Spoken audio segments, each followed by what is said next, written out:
Amado Mestre Jesus, mais uma vez estamos aqui reunidos e em Teu nome pedimos a Tua permissão para iniciarmos os trabalhos desta noite.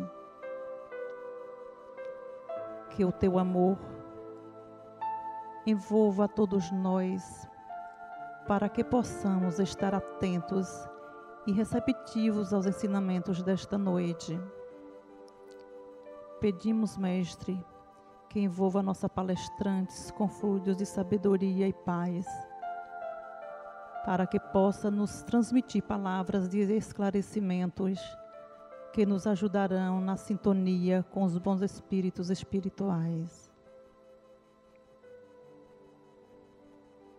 E com Tua permissão e proteção, Mestre Jesus, é que damos início ao trabalho desta noite. Que assim seja. Temos o prazer de apresentar Isabel Guimarães, que vai falar sobre o tema Trio Essencial.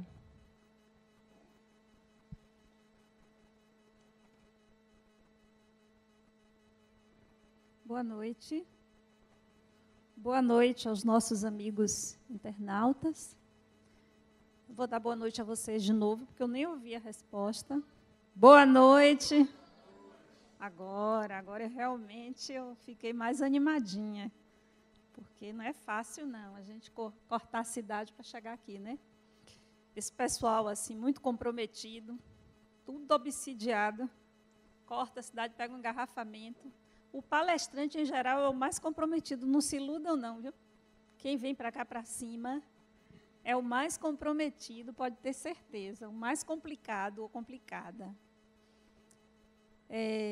A vida é um convite permanente de transformação.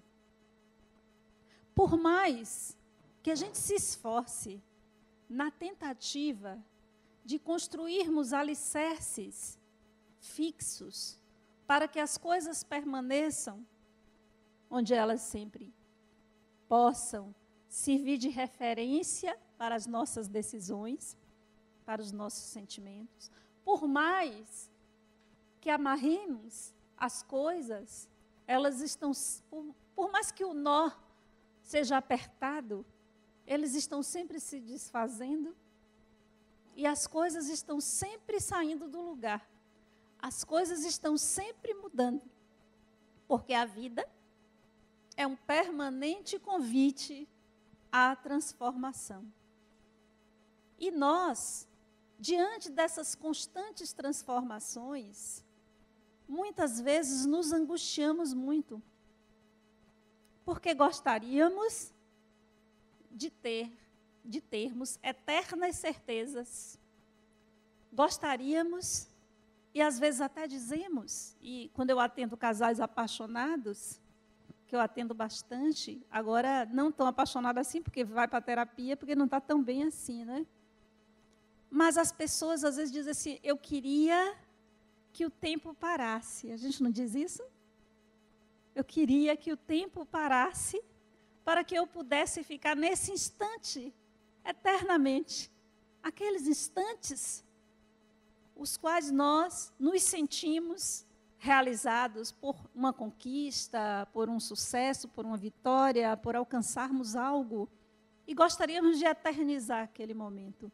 E, na verdade, esse momento é eterno, porque a experiência resultante o resultante, melhor dizendo, desta experiência, vai ficar no espírito imortal pela eternidade.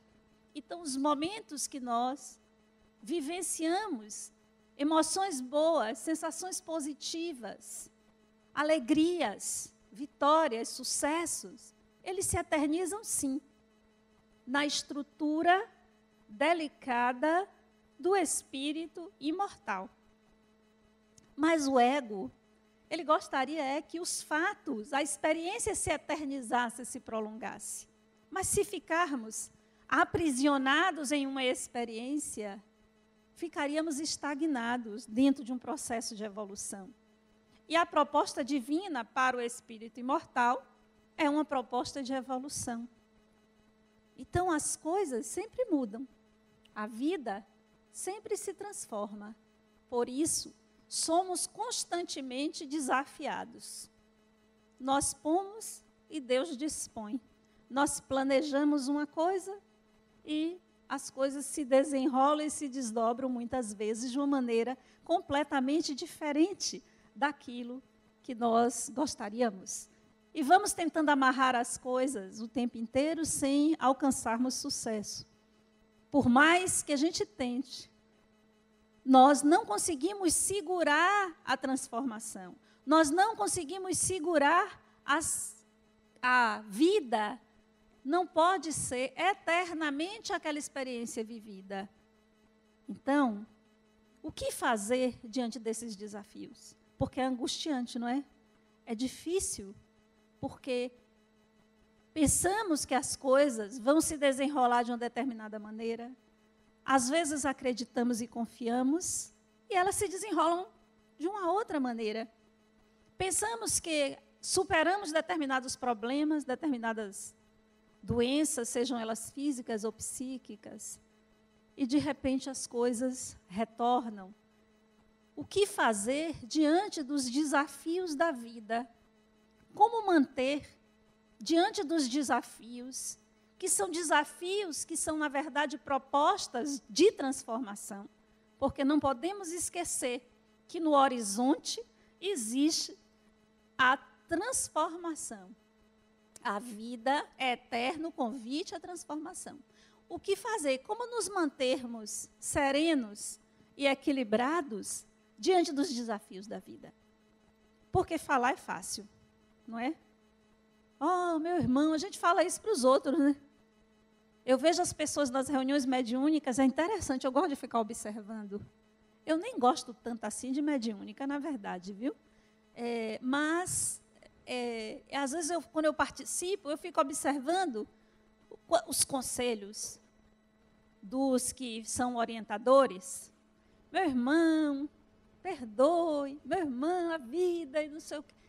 Será que nós conseguimos, na vida cotidiana, quando nós somos desafiados, é bem difícil. Falar é fácil, mas quando nós nos vemos diante das dificuldades, por mais que tenhamos conhecimento da eternidade, da vida,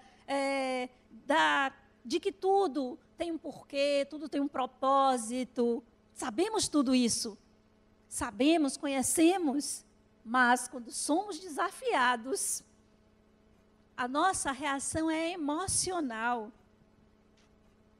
E as emoções nós não conseguimos controlar. Elas vêm, elas nos tomam.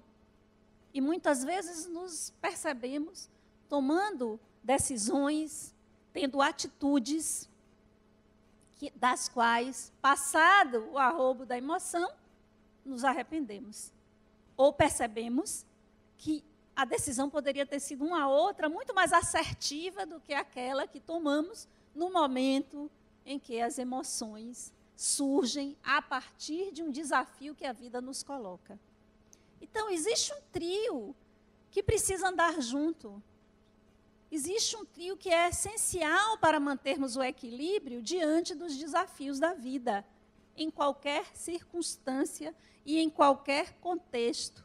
Existe esse trio: razão, emoção e atitude.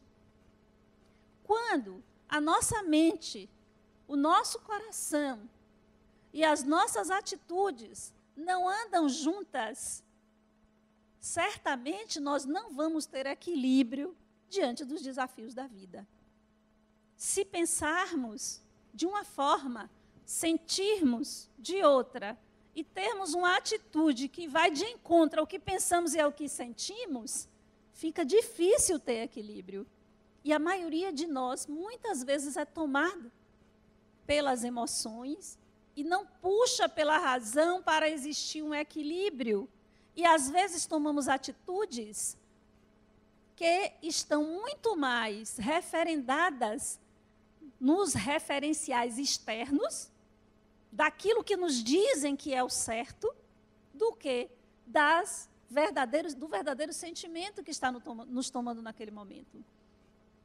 Quantos de nós vivem pelas aparências das coisas e não pelo sentimento real? Quantos de nós nos angustiamos, nos desesperamos, porque criamos uma expectativa de corresponder àquilo que coletivamente nos dizem que é o bom, que é o certo? O que é uma pessoa de sucesso? O que é uma pessoa feliz? É o que tem o quê? Nós somos bombardeados de interesses que, na verdade, não correspondem ao nosso mundo íntimo. Nos dizem que nós precisamos ter muitas coisas para sermos felizes. Somos bombardeados por uma massiva propaganda de felicidade. As pessoas bebendo, sorrindo, né? Se você não tiver o carro tal, você não vai ser feliz, o telefone tal, que alegria. E quando a vida nos traz um desafio, nada disso parece ter valor. Nada disso nos consola. Então, o que é que verdadeiramente nós queremos? O que é que nós verdadeiramente precisamos para alcançarmos um estado de equilíbrio, de serenidade, de harmonia interna diante dos desafios da vida? Será que eu estou sendo coerente? Será que a minha mente, o meu coração e as minhas mãos estão em perfeita harmonia? Ou que eu estou construindo a partir de um referencial do outro ou de um referencial coletivo?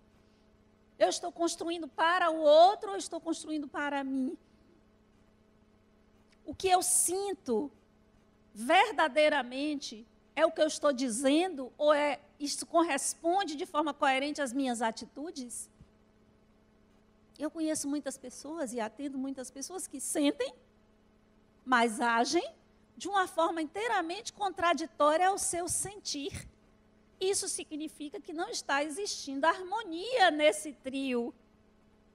Razão, coração, atitude. É preciso existir coerência. Precisamos sempre nos perguntar e sermos absolutamente honestos e verdadeiros para conosco mesmo. O que eu quero? O que é que nós realmente precisamos para alcançarmos um estado de felicidade? E o que é um estado de felicidade? Um estado de felicidade não tem nada a ver com o externo. O estado de felicidade é um estado de íntima conexão consigo mesmo e com Deus, que não depende de nada nem de ninguém. Então, precisamos saber qual é o meu referencial de felicidade. Meu referencial de felicidade, de inteireza, de plenitude, está centrado em coisas, em pessoas, ou está centrado num referencial íntimo, interno, de perfeita harmonia e comunicação comigo mesmo e com o Criador? A minha vida é uma vida coerente? A vida que eu levo é uma vida na qual eu acordo de manhã e me sinto pleno e cheio de entusiasmo, porque a palavra entusiasmo significa repleto de Deus. Será que eu acordo de manhã e me sinto repleta de Deus, ou seja, entusiasmada pela vida? Será que eu ainda tenho um encantamento diante da vida, ou eu perdi o encanto? Será que eu estou verdadeiramente vivendo as coisas, ou estou sendo dublê de mim mesmo? Interpretando um personagem que posta no Facebook todo dia a felicidade que não tem. Porque, como dizem por aí, me digas do que te gabas, que eu te direi o que te falta. Porque o que é. Eu não preciso demonstrar. Porque isso é percebido, é facilmente percebido. Então, esta coerência entre o que sinto, o que penso e como ajo é fundamental diante dos desafios da vida. Se a vida está lhe trazendo como desafio uma doença, se a vida está lhe trazendo como um desafio perdas, sejam elas materiais, sejam elas de pessoas, seja da saúde, seja da juventude, porque nós passamos muitas perdas, né? O tempo inteiro você está se transformando. Aceite a dinâmica da vida e procure, diante desses desafios, achar um eixo de equilíbrio. Diante disso, o que eu estou pensando sobre isso? E aí vale utilizar a razão. É importante utilizar a razão. Existem pessoas que não conseguem utilizar, tomam todas as suas decisões pelo emocional. Outras só tomam decisões pelo racional. Então, o trio é equilibrar a razão e a emoção. Eu preciso, quando tomada por uma emoção, chamar a razão para me auxiliar. E preciso, diante da razão, chamar a emoção para trazer equilíbrio, porque se você só tomar decisões pela razão, a sua vida pode até caminhar corretamente, mas será árida, vazia, sem sabor, sem cor, sem cheiro. Mas também, se você toma todas as suas decisões só de forma emocional, você se torna piegas. Você toma decisões que depois você se arrepende, porque a emoção passa, e aí você acorda de manhã, vem cá, por que eu casei com essa criatura mesmo? O que foi que aconteceu? Eu estava doida? Então, é importante trazer a razão para compartilhar da emoção e, a partir daí, você tomar as suas decisões. Analisar. Nós estamos vivendo uma época em que as pessoas... Eu estou falando do povo do mundo aí, não de vocês aqui, nem das meninas aqui, que tudo iluminada.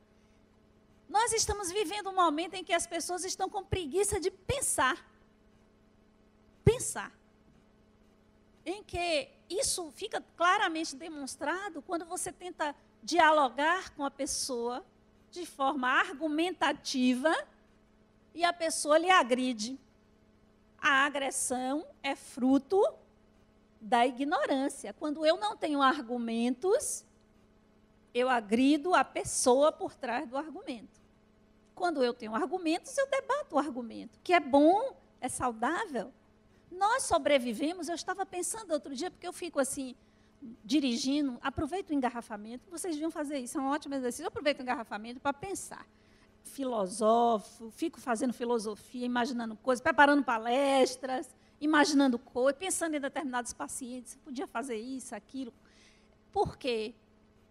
Eu estava pensando outro dia, eu disse, nós só sobrevivemos, a raça humana sobreviveu por causa da sua diversidade. Se nós tivéssemos um único padrão genético, não teríamos sobrevivido. Fácil comparar isso. Se você pegar um cachorro, mal comparando, ou melhor, bem comparando, né? Cachorro é uma coisa de Deus, maravilhosa, tudo de bom. Se você pega cachorro de raça, quem tem cachorro de raça aqui? Dá problema, não é? Cachorro de raça é sensível, porque na seleção da raça existe uma repetição de padrão genético que leva às doenças também, às fragilidades junto. Quando você seleciona um cachorro para ser pequeno, você seleciona pares também, genes, né? Não pares, genes de determinadas doenças, que vão sendo passadas, então, de geração a geração. Agora, pega um vira-lata. O vira-lata é uma misturalhada. Não adoece por nada. Eu nunca vi um bichinho tão resistente a tudo. Os que sobrevivem, pode levar para casa despreocupado que você não vai ter despesa, só vacina, vermífugo e ração, acabou. Né? Não tem mais outra coisa. Então, a diversidade fez com que, biologicamente, nós sobrevivêssemos e nos multiplicássemos. Por isso que as relações consanguíneas são problemáticas, porque carregam doenças. A mesma coisa é para o psiquismo. Se nós não fôssemos criaturas psiquicamente, a sociedade diversa, nós vamos também passar por uma coisa autodestrutiva. Nós precisamos da diversidade. E não é só a diversidade física. Nós precisamos da diversidade para sobrevivermos como sociedade. Entender isso é fundamental para, diante dos desafios que a vida lhe trouxer, você aprender a lidar, porque quem aprende e aceita o diverso, aprende e aceita e lida bem com as mudanças da vida. Quanto mais rigidez, mais dificuldade você vai ter de lidar com os desafios que a vida lhe trouxer. Porque a vida vai mudar, não tem jeito. As coisas vão mudar, tenha certeza sempre disso. Quando a gente tem essa certeza, também provoca uma outra coisa importante, que é a valorização da experiência.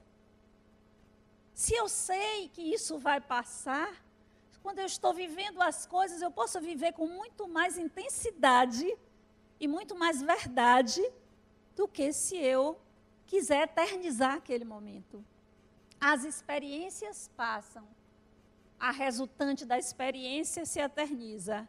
Na próxima encarnação, você vai trazer já, na sua memória perispiritual, a resultante de todas as experiências que você viveu agora.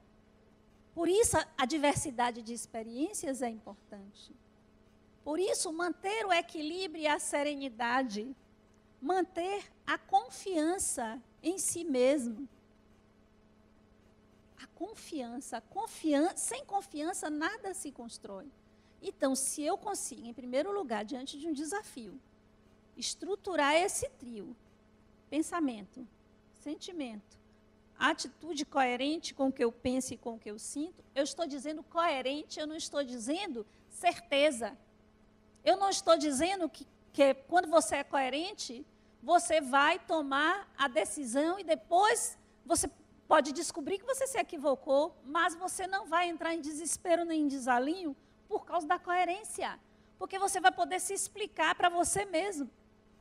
Eu tomei essa atitude porque eu estava pensando assim, sentindo assim, e agi desta forma, coerente com o que eu penso e com o que eu sinto. Se as coisas não se configuraram da maneira como eu interpretei, eu vou estar pensando e sentindo diferente.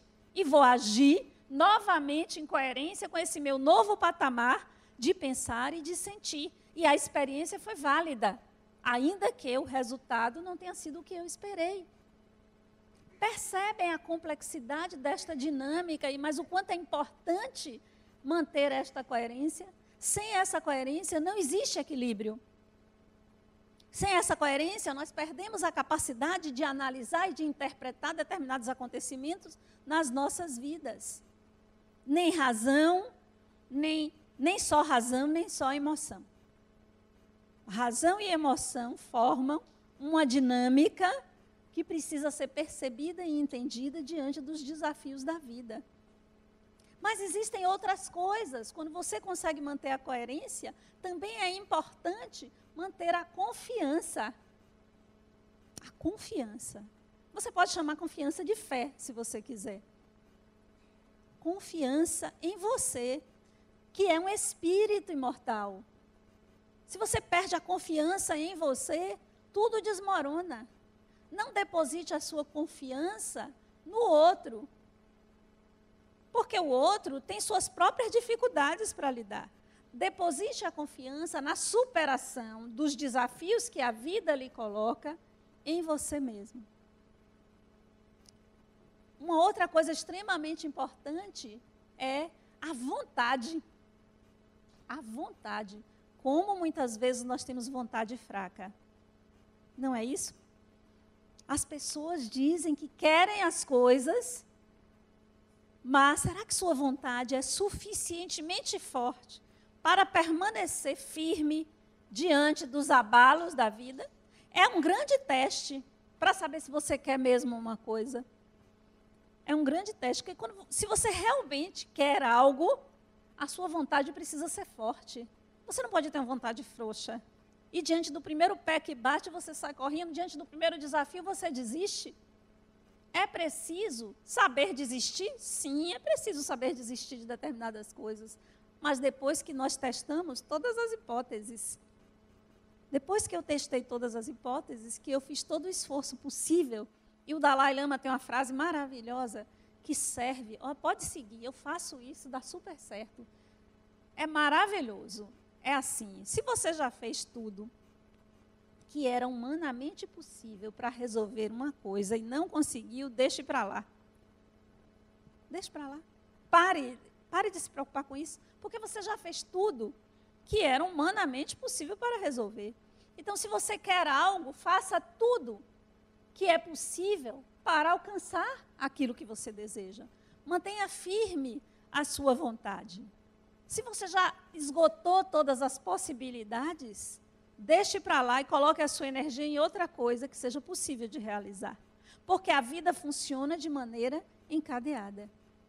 Como a vida funciona de uma forma encadeada, então as decisões que eu vou tomando vão tendo desdobramentos. Então, às vezes, o caminho para que eu alcance aquilo que eu desejo é um caminho tortuoso. Não é um caminho reto. Então, às vezes, eu preciso realizar o que é possível. E muitas vezes ficamos delirando ou alucinando naquilo que eu ainda não posso ter e não consigo realizar o que é possível. Se comprometa com as realizações possíveis. Daí a importância, e a gente vai voltar de novo ao trio, que é razão, não estão prestando atenção, né? Razão e atitude. Se eu quero alcançar algo, eu preciso ter uma vontade firme e fazer e ter atitude. Porque se você quer algo, mas você está deitado em berço esplêndido, aguardando que as coisas milagrosamente aconteçam porque você merece, as pessoas às vezes acham, não, por que Deus vai favorecer você? Na verdade, Ele favorece todos, favorece, não tem um que favoreça mais. Se a gente tivesse pensamento, a gente vai dizer que Deus vai discriminar, porque às vezes a gente humaniza Deus. Ele vai favorecer um e desfavorecer outro. Não existe essa discriminação. A vida é um banquete para o qual todos estão convidados. Só não se serve quem não quer. Todos estão convidados. A mesa é farta. Agora, às vezes, você fica sentado no canto esperando o garçom lhe servir. E aí fica faminto. Então, é importante que você se levante, tome as rédeas da sua vida em suas mãos e tenha atitude. Que você tenha força de vontade para alcançar aquilo que você deseja alcançar na vida. E mantenha a coerência, porque às vezes você está fazendo um esforço enorme para alcançar algo que não tem coerência.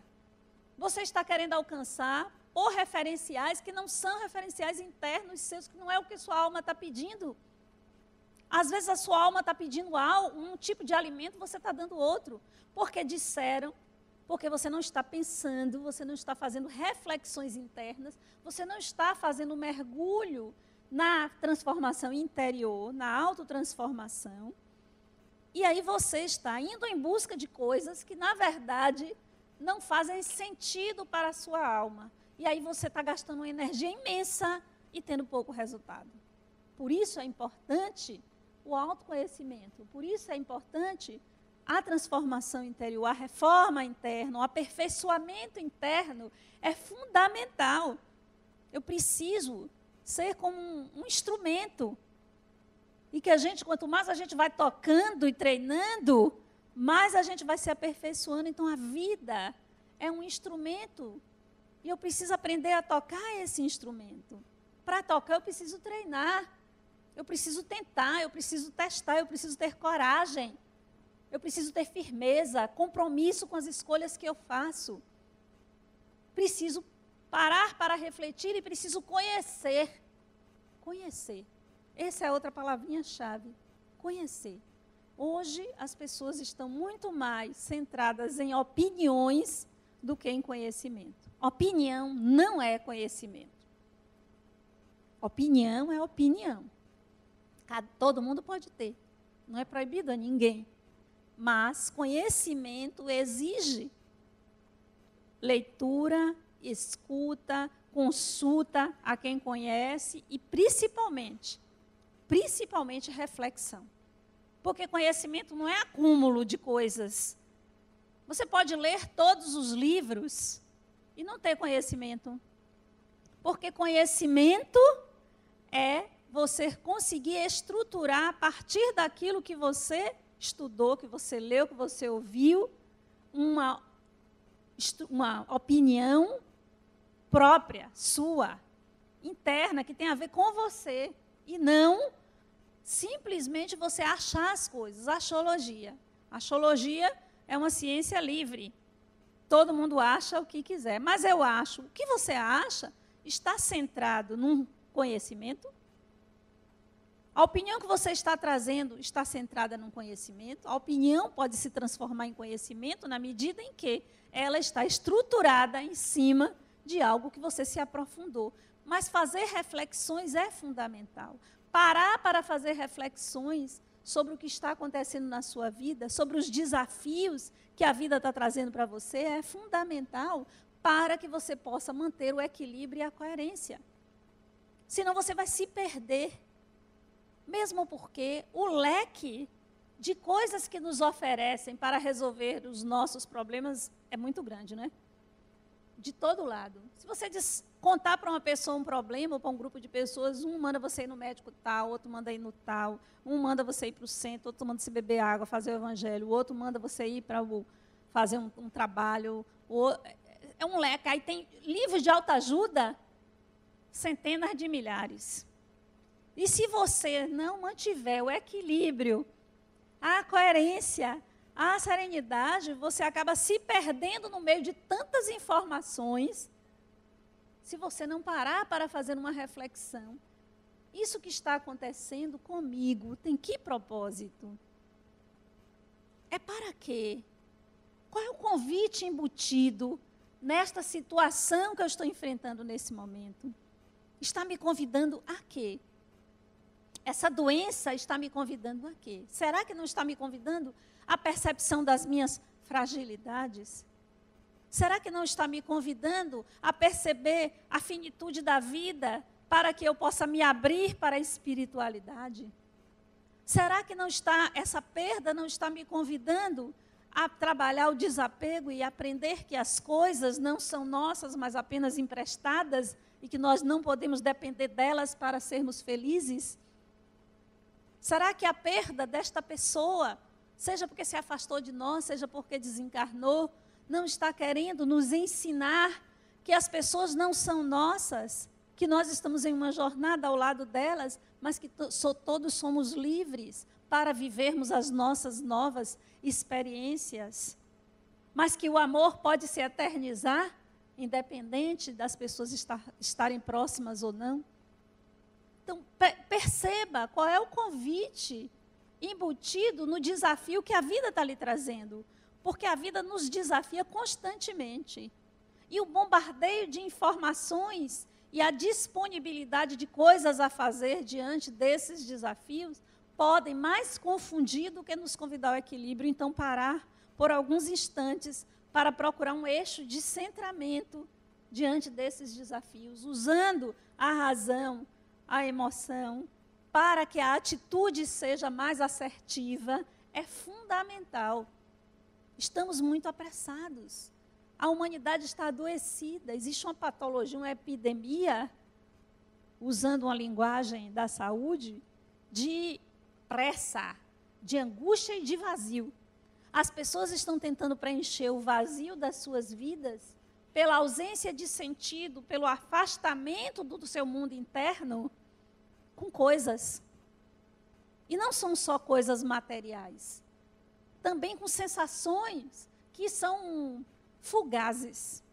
Fugazes. Então eu luto para viver aquele momento fugaz, que passa, mas que não se consolida. E o vazio continua, e a fome continua, e eu busco satisfazer, seja com pessoas, seja com sexo, seja com comida, com bebida, com drogas lícitas e ilícitas. Às vezes as pessoas querem preencher o vazio até com a religião. A religião não pode ser aprisionadora, ela precisa ser libertadora. Então, a religião que aprisiona é aquela religião que está entrando como um substitutivo do vazio interno que as pessoas estão vivendo. Porque a religião, a origem da palavra religião, ela é religare com o sagrado, com o divino, e isso deve ser algo que deve nos libertar, nos conduzir a uma percepção da vida e a uma atitude de sermos seres humanos melhores. Uma religião deve conduzir você a ser um ser humano melhor. Se não está lhe conduzindo a isso, tem alguma coisa que não está sendo bem compreendida ou bem interpretada. E ser um ser humano melhor é ser solidário, é ser compreensivo, é respeitar o outro, é perceber a diferença não como ofensa nem como agressão, mas como a riqueza da diversidade humana, dos espíritos de Deus e da diversidade de experiências. É ser flexível, é ser generoso, é ser amoroso. Isso não sai de moda nunca. E isso está na gênese de qualquer religião. Por isso a religião ela deve ser libertadora. O resto é a interpretação que nós damos de acordo com o nosso viés social, cultural, de outros padrões. Mas a essência é generosidade, é amorosidade, é solidariedade. Então, a religião deve estar como um agente de libertação do espírito, não de aprisionamento do espírito. É importante que cada um de nós nos perguntemos o que a vida está pedindo de mim. Ou melhor, o que minha alma está pedindo. Do que minha alma tem fome? Vocês se perguntam isso? De manhã cedo, quando acorda no espelho, se perguntem. A minha alma tem fome de quê? De que sua alma tem fome? Do que a sua alma precisa para se sentir plena, preenchida, saciada? Eu tenho certeza absoluta que não é de coisas, porque a alma não se alimenta de coisas. A alma se alimenta de subjetividade. E aqui eu não estou fazendo nenhuma apologia à pobreza nem à ausência das coisas. Eu só estou convidando para que as coisas fiquem no lugar onde elas devem ficar. Para que a gente não coloque a nossa projeção de felicidade no acúmulo de coisas. Porque nós não vamos levar nada. Eu não sei se avisaram para vocês, vamos todos desencarnar um dia. Vocês já sabem? Ou eu estou dando essa notícia de primeira mão? Todos nós iremos desencarnar. Você, quando desencarnar, vai levar o quê de seu?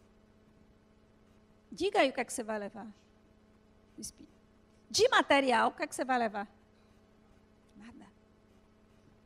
Nada. Você não vai levar absolutamente nada. Aí eu lhe pergunto, o que você vai colocar no altar dos espíritos? Quando você desencarnar, for lá para nosso lar, Paulo, que todo mundo pensa que vai para lá, né? Eu nem estou mais querendo ir para lá, que eu acho que está super populoso. Eu estou querendo ir para um lugar mais tranquilo. Aí você vai chegar lá, e quando houver um convite, e diga assim, fulano, o que você tem para apresentar? Que obras você fez durante a sua encarnação? O que você construiu durante a sua encarnação? Quando eu estou falando de obras, eu não estou nem falando de obras materiais. Eu estou dizendo o que você conseguiu aperfeiçoar no seu mundo interno nesta encarnação. O que você conseguiu avançar? O que tem na sua alma que você pode ofertar? O quê? E essa é a pergunta que nós precisamos nos fazer. Porque quando nós nos percebemos como espíritos de Deus, e quando passamos a burilar e aperfeiçoar internamente as nossas estruturas, isso a gente não perde, nem nessa encarnação, nem nas demais. A gente desencarna, mas isso que alcançamos vai conosco. E é esse preenchimento interno que nos livra do sentimento de vazio, que nos faz querer ter coisas, que nos faz ficarmos tremendamente infelizes quando não temos. Também é esse sentimento de vazio que nos leva a nos apegarmos a pessoas desesperadamente. Às vezes nós nos apegamos desesperadamente às pessoas. Até quando o relacionamento é ruim, a gente quer ficar, mas só não quer enfrentar o vazio. Não quer enfrentar a solidão porque não quer um diálogo consigo mesmo. Porque não consegue, não tem forças para encarar o vazio e o deserto que está dentro de você. Mas isso tem cura, viu? Tem cura. E o primeiro passo é encarar. O primeiro passo é você conseguir ficar com você mesmo. Você tem que se perceber como a melhor companhia. Ficar consigo mesmo é muito bom. Vocês já experimentaram, eu não sei aqui quantas mães, pais têm, porque filho aperta a mente da gente, não é isso? Chama e enche a paciência. A gente adora eles, mas vocês já experimentaram assim, quando você fica sozinho em casa? Eu não sei quanto a vocês, eu adoro. Abra a porta, ninguém. Ah, que maravilha, que coisa boa. Aí eu vou assistir minha série, eu vou ler um bom livro, ou vou ficar assim, meditando, jiboiando, né? Autistando, como dizem minhas filhas, sem fazer nada. Ninguém. Dizer, mãe, não sei o quê, cadê não sei o quê? Ninguém. Adoro esse sentimento. Eu me acho uma ótima companhia, vocês podem até não achar, mas eu me adoro. Né? Acho tão bom ficar comigo mesma, pensando. E isso não é solidão. Ou melhor, você pode experimentar a solidão e não se sentir solitário. Não se sentir solitário nem solitária, porque está consigo mesmo. Aliás, é importante a gente ficar com a gente mesmo. Tem gente que não aguenta. Quando vai dando sexta-feira, está enlouquecido, procurando o que é que vai fazer. Porque tem que ter o final de semana todo preenchido para não ter nenhum momento consigo mesmo. Comece a experimentar ficar com você. Não tenha medo de encarar qualquer tipo de vazio que por acaso venha. Qualquer percepção de, às vezes, alguns aspectos sombrios nossos, que a gente não quer encarar, que a gente não gostaria de ter, mas tem. Você não é diferente de ninguém, tenha certeza. Todo mundo tem. Até aqueles que parecem santos, quando a gente tira a capa, não é bem assim. Estamos todos num processo de aprendizado. É uma grande escola isso aqui. Cada um numa série, mas todo mundo no mesmo barco de aprendizado. Então, nós não devemos nos envergonhar das nossas mazelas, das nossas inferioridades, das nossas ignorâncias. Não devemos. Devemos encarar tudo isso com coragem e nos comprometermos com um processo de crescimento e de transformação real, verdadeiro, porque às vezes nós só queremos aparentar, sustentar a aparência de um crescimento que não é verdadeiro, que não corresponde a um crescimento interno. Às vezes as pessoas dentro dos centros espíritas se matando para ter lugar, cargo, sabe? Só para compensar um pouco o seu sentimento de inferioridade. Então, eu preciso coordenar, eu preciso não sei o quê, eu preciso não sei o quê. Não precisa. Você tem que ficar no lugar quando o lugar precisa de você. Você não pode precisar do lugar. Porque se você precisa do lugar, você está aprisionado a esse lugar. Você está colocando o seu sentimento de valor no lugar que você está ocupando. Isso vale para o ambiente profissional, para o ambiente familiar. Você está usufruindo de um poder que é o lugar que você está, que está lhe conferindo. Você precisa se sentir importante e estar conectado com seu sentimento de valor, independente do lugar que você ocupa. Em qualquer espaço. Você precisa estar conectado ao seu sentimento de valor. Se você for o porteiro da empresa e se você for o presidente da empresa, você precisa estar conectado ao seu sentimento de valor. Porque o que diferencia um do outro é o lugar que está ocupando. Não é o valor real do espírito. É só um lugar, é só um aprendizado.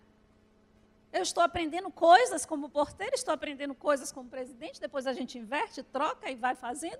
É aprendizado. Então, não confunda o seu poder pessoal, o seu sentimento de valor com o lugar que você ocupa. Não se sinta inferior a ninguém, nem superior. Apenas seja quem você é. Porque a vida é um convite eterno ao processo de transformação. A vida é um banquete. Aproveite, usufrua desse banquete. Não se apequene diante de nada nem de ninguém. Nem seja arrogante diante de nada nem de ninguém. Apenas seja e deixe ser. O maior desafio do espírito, a cada encarnação, é ser quem nasceu para ser. Quem você nasceu para ser? Que potencial é que você já conseguiu conquistar? Que coisa única e singular que só você pode fazer? É isso que nós precisamos descobrir. E não pensem que são coisas mirabolantes. Não, então eu tenho que construir um centro espírita com 5 sedes. Não é disso que eu estou falando, porque você pode até construir o centro espírita com 5 sedes e tal. Se essa construção não corresponder a uma construção interna, não vale absolutamente nada. Porque você vai desencarnar e vai direto para o céu, centro espírita do umbral. Aí vai chegar lá, mas eu aconteci, eu fiz palestra, eu dei farnel, eu dei banho no pobre. E você se transformou com tudo isso? Ou você apenas fez coisas e não existia coerência entre o que você pensava, o que você sentiu que você estava fazendo? Ou você apenas quis mostrar para os outros o quanto você é bom? Tem que existir verdade no que você faz. Em tudo que você faz. Se você não alcançou ainda, e se você não está nem aí para o outro, e você quer olhar para o seu próprio umbigo, aceite isso. Não lute contra isso, não. Aceite em primeiro lugar. Aceite dentro de você isso. Esse sentimento ainda de, eu sou egoísta ainda, é verdade. Quando você começar a aceitar isso, finalmente você começou um processo de transformação. Enquanto você nega, você não se transforma. Aceite. Aceite qualquer coisa que venha de dentro de você. Aceite com equilíbrio, com serenidade. E se você quer transformar, use a força da sua vontade, a sua fé e o seu compromisso com você mesmo e transforme. Mas que seja autêntico, que seja verdadeiro, que não seja algo para o outro ver, que não seja algo que não tenha nada a ver com o que você está realmente sentindo. Aceite.